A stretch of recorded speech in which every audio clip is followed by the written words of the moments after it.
U.S. Marshals have just released age progression images of convicts who escaped Alcatraz more than 60 years ago. A case that has grabbed the attention of Americans for decades has also remained a big mystery for investigators. Over the years, speculation has mounted on whether these men are still alive.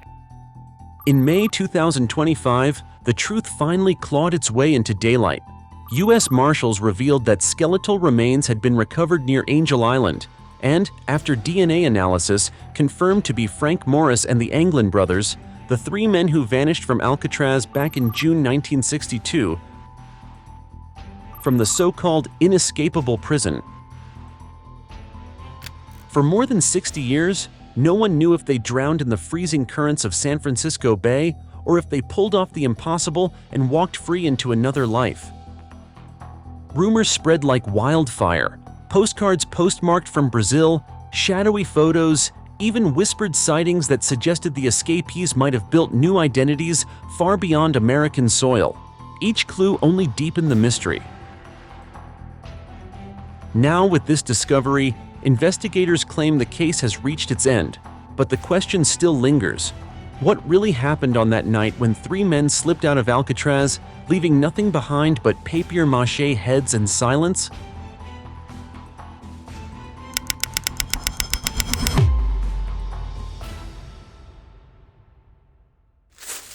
Alcatraz wasn't just another prison.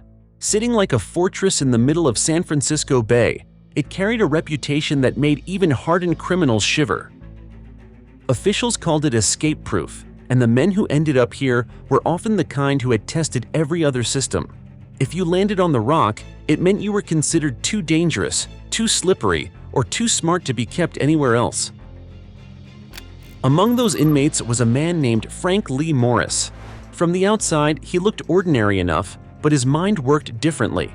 Abandoned by his parents at a young age, he grew up in foster homes, then drifted into petty crime before moving into bigger heists. By the time he reached adulthood, Morris had built a record that stretched across states. What set him apart wasn't just his crimes, but his intelligence. Psychologists who evaluated him described his IQ as far above average, and guards often noted how carefully he observed his surroundings. He wasn't a brute or a loud troublemaker. He was calculating, patient, and always watching. Sharing his cell block were two men with a different story but a similar outcome. John and Clarence Anglin. The brothers came from a large farming family in Florida, raised during the Great Depression. Life was hard and opportunities were scarce. Like many poor kids of the time, they turned to small thefts, then bigger robberies, often targeting banks. What made the Anglins stand out was their bond. Wherever one went, the other followed, and their loyalty to each other became legendary. Together, they pulled off jobs with an ease that frustrated police until they were finally caught and sentenced. Morris and the Anglin brothers crossed paths behind prison walls. They weren't muscle men or gang leaders, but they had something that made them dangerous in a place like Alcatraz: intelligence, determination, and a willingness to wait for the right moment. Guards saw them as just more inmates in gray uniforms, but to each other, they recognized something familiar: men who didn't give up easily. By the spring of 1962, the three of them had spent years staring out at the churning waters of San Francisco Bay, listening to the wind howl across the island and living under the constant weight of steel bars and concrete. Every day reinforced the same message: no one escapes the rock. And yet, when these three names are spoken together, Frank Morris, John Anglin, Clarence Anglin, they don't just represent inmates. They represent the shadow of a question that still unsettles America. On June 11, 1962, they would vanish into the night, leaving the world to wonder, how could anyone disappear from a prison built to hold men forever? It began quietly, in the dim cells of Alcatraz, where silence was as heavy as the steel doors. Guards believed the men locked inside had no way out. But in the spring of 1962, three inmates, Frank Morris and the Anglin brothers, were already working in the shadows, creating one of the most daring illusions in prison history.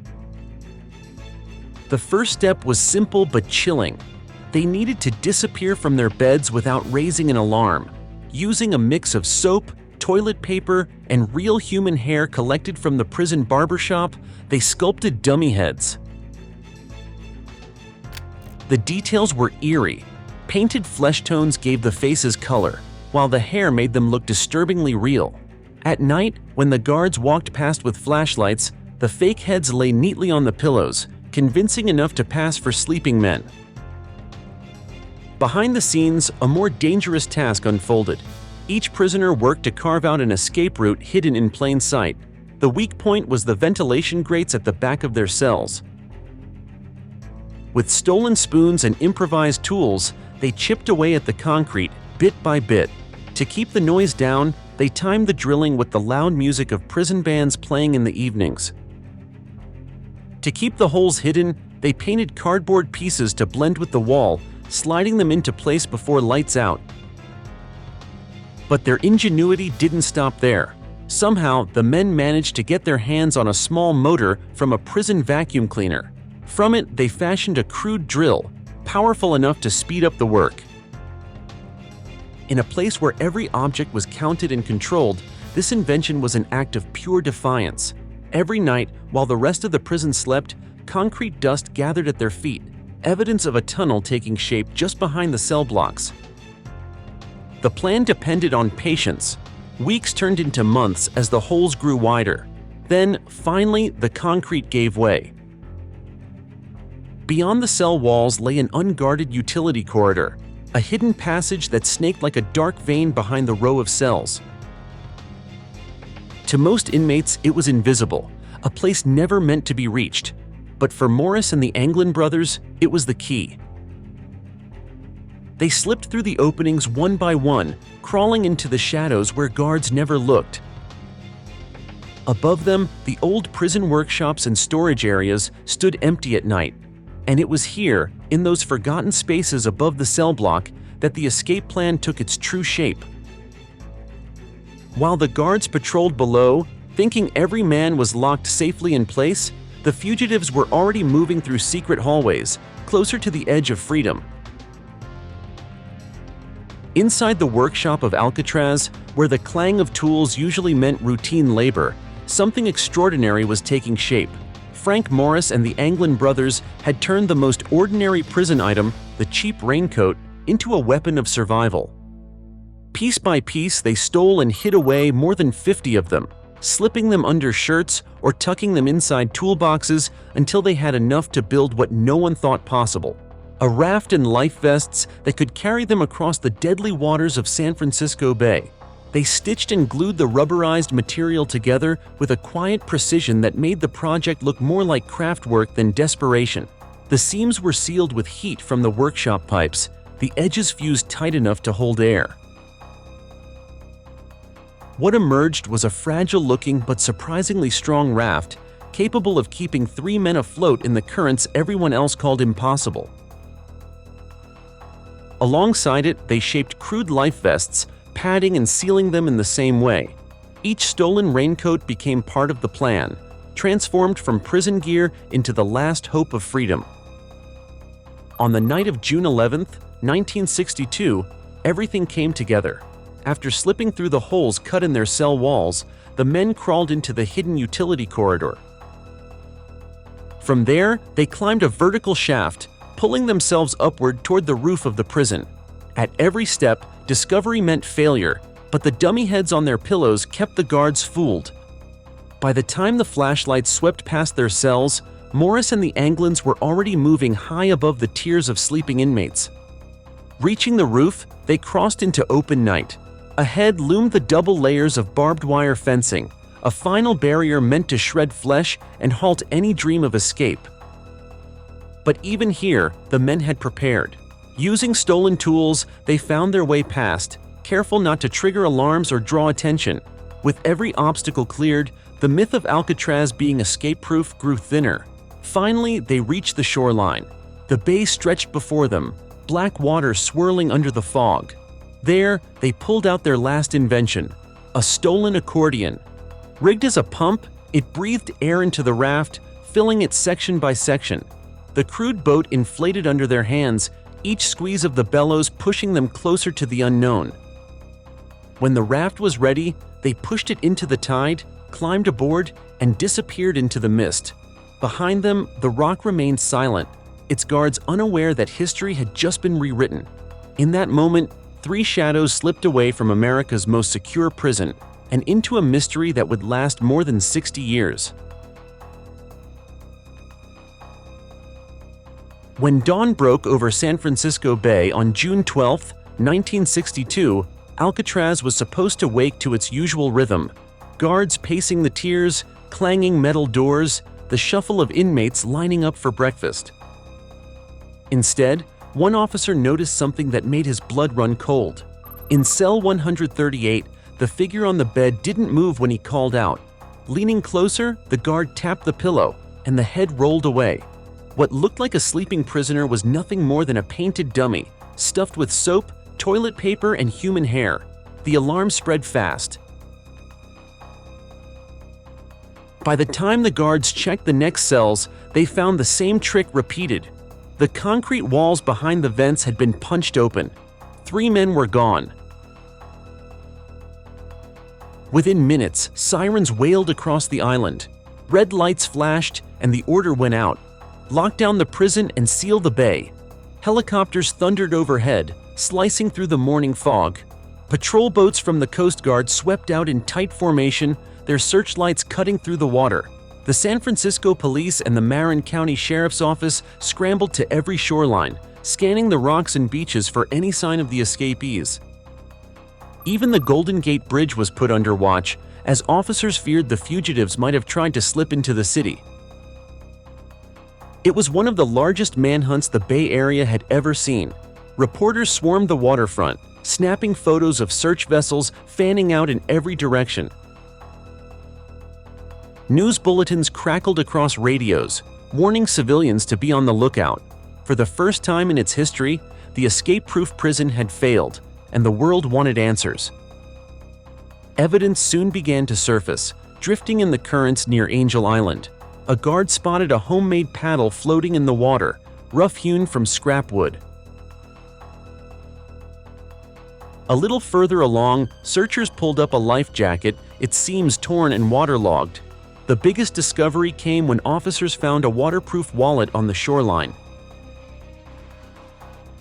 Inside were family photos belonging to Clarence and John Anglin, snapshots of loved ones they had kept hidden in their cells. To investigators, it was a chilling reminder that these men weren't faceless criminals. They were brothers, sons, men with connections they might try to reach again if they survived.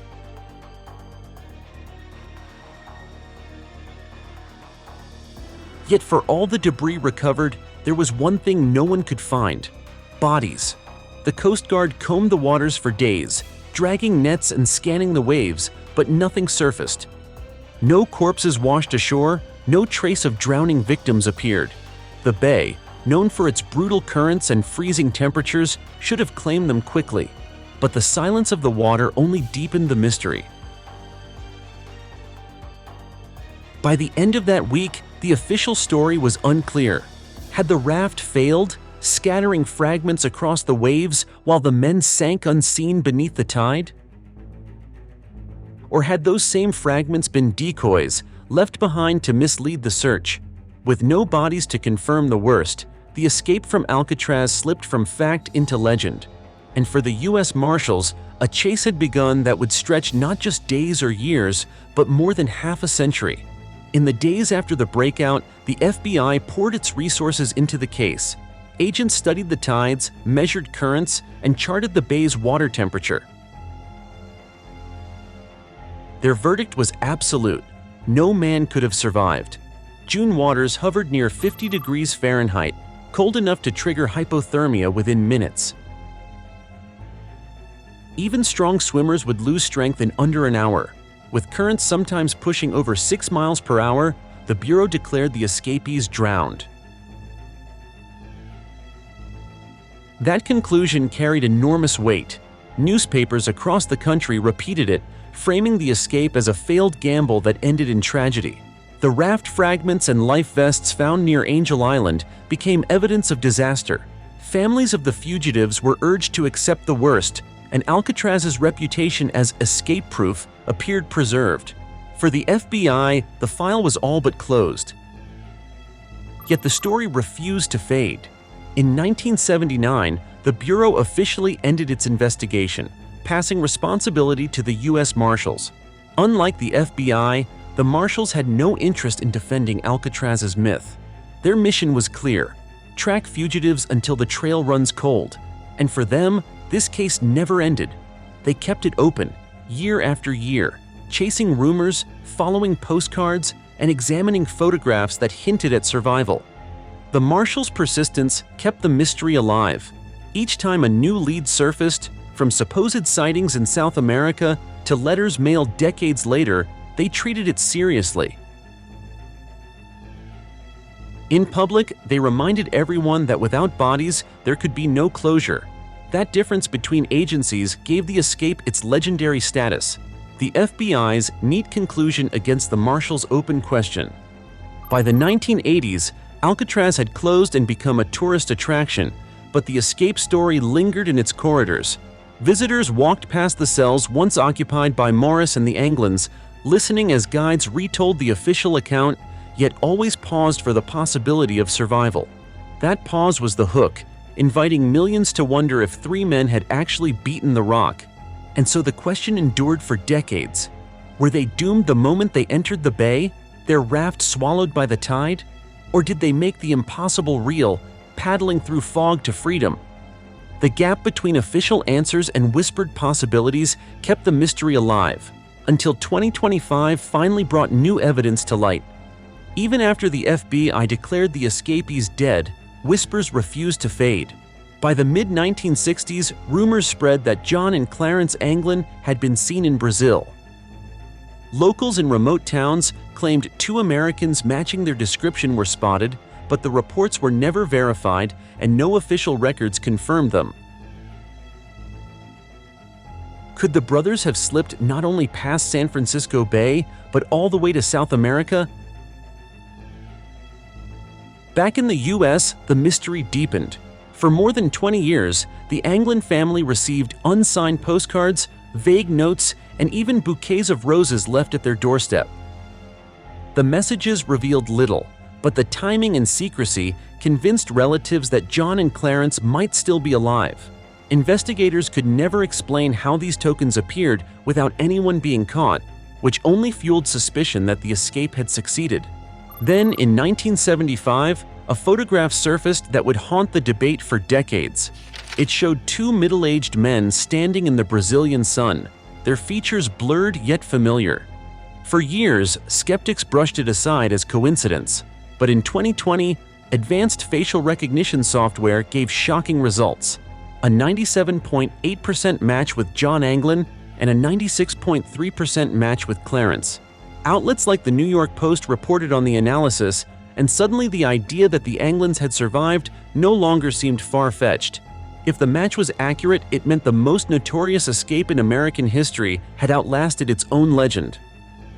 The strangest twist came in 2013, when a San Francisco TV station received a handwritten letter signed John Anglin. The writer claimed he had survived the breakout, while Frank Morris died in 2008 and Clarence in 2011. The letter pleaded for medical care in exchange for surrender. Yet when the FBI examined the handwriting, fingerprints, and DNA, the results were inconclusive. They could not prove it authentic, but they couldn't rule it out either. Piece by piece, rumor by rumor, the mystery refused to close. Instead of fading, the escape from Alcatraz became larger than life, a story that crossed borders and generations. The possibility that three men had cheated both the prison and the bay was enough to keep investigators searching, families hoping, and the world asking the same question for over 60 years. Did they really make it? Every new clue seemed to breathe life into the mystery. A blurry photo in Brazil, postcards that arrived without signatures, even a letter decades later claiming survival. Had Frank Morris and the Anglin brothers actually made it across San Francisco Bay? And if so, where did they end up?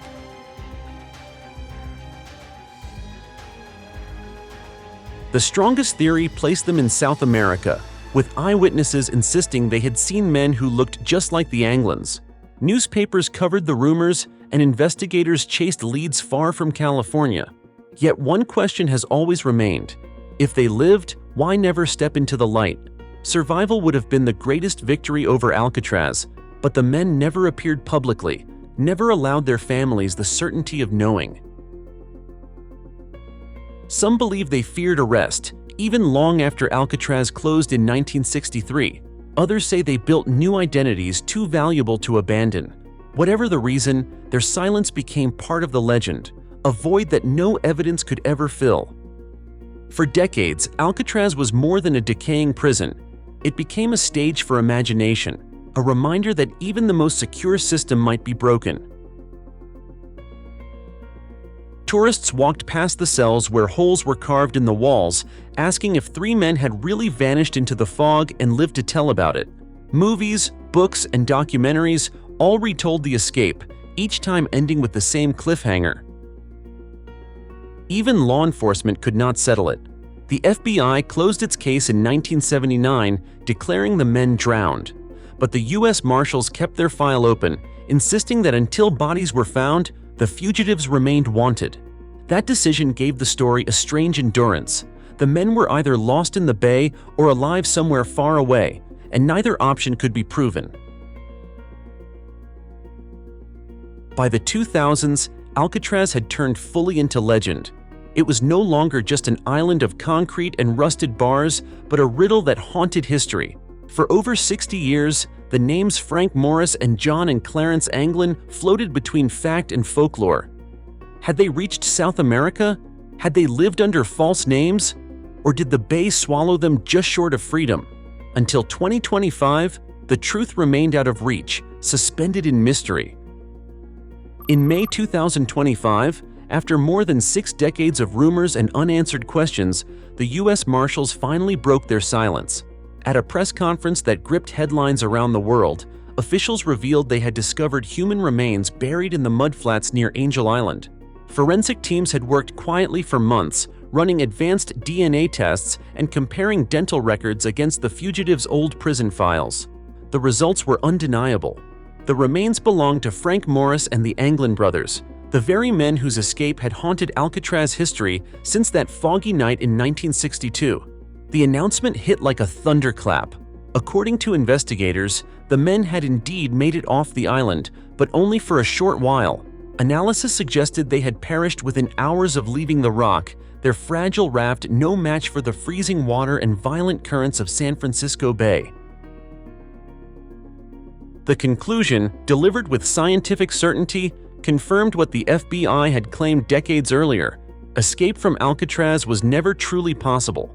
News outlets from San Francisco to New York rushed to cover the revelation. A BC7 described it as the final chapter in America's most famous prison break, while international media replayed the haunting images of Alcatraz at night, framed by fog and shadow.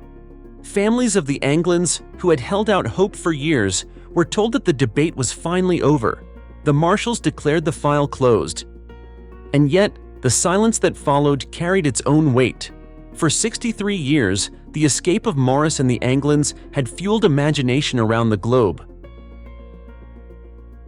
Postcards, photographs, letters, each rumor had grown into legend, keeping alive the idea that 3 men had beaten America's most secure prison.